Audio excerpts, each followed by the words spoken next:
बिस्मिल्लाहिर्रहमानिर्रहीम। अस्सलामुअलैकुम।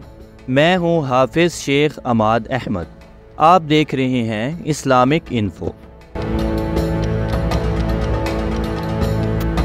मोअज़्ज़िज़ नाज़रीन, आज बात की जाएगी कि मैदान बदर में हबाब बिन मंज़र रदियल्लाहु ताला अन्हो ने हज़ूर नबी करीम सल्लल्लाहु अलैहि वसल्लम को क्या मशवरा दिया।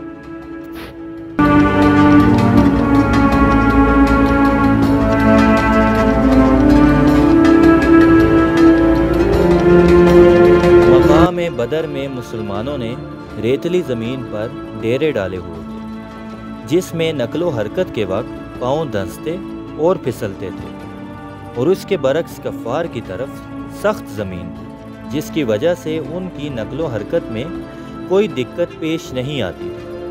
ये देखकर हज़रत हब्बाब बिन अल-मंज़र रदियल्लाहु ताला अन्हो ने अर्ज़ की, या रसूल सल्लल्लाहु अलैहि वसल्लम, अगर इस जगह पर हमारा क़याम वही के मुताबिक है तो फिर हम एक कदम ना आगे बढ़ सकते हैं और ना एक कदम पीछे हटा सकते हैं, और अगर ये आप सल्लल्लाहु अलैहि वसल्लम की अपनी राय है और जंगी तदबीरों में से कोई तदबीर है तो ये मंजिल मुनासिब नहीं है।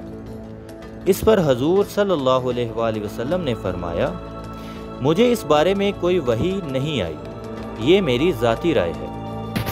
इस पर हज़रत खबाब रदियल्लाहु ताला अन्हो ने अर्ज़ किया कि या रसूल अल्लाह, तो फिर हमें यहाँ से कुछ आगे बढ़कर पड़ाव डालना चाहिए और आखिरी कुएं के पास क़याम करना चाहिए, क्योंकि मुझे इस कुएं के पानी की मिठास और बहुतात के बारे में मालूम है। जब हम वहाँ पहुँचे तो एक हौज़ बना लें और कुएं को पाड़ दें, ताकि हमारे लिए पानी हो और हमारे दुश्मनों के लिए ना हो। इस पर रसूल नबी करीम सल्लल्लाहु अलैहि वसल्लम ने उनकी राय को पसंद फरमाया और इसके मुताबिक अमल भी किया।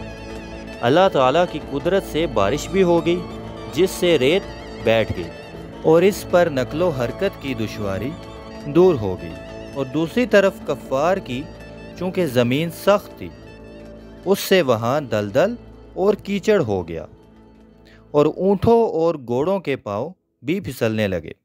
उनके लिए तेज़ी से नकलो हरकत करनी मुमकिन ही ना रही।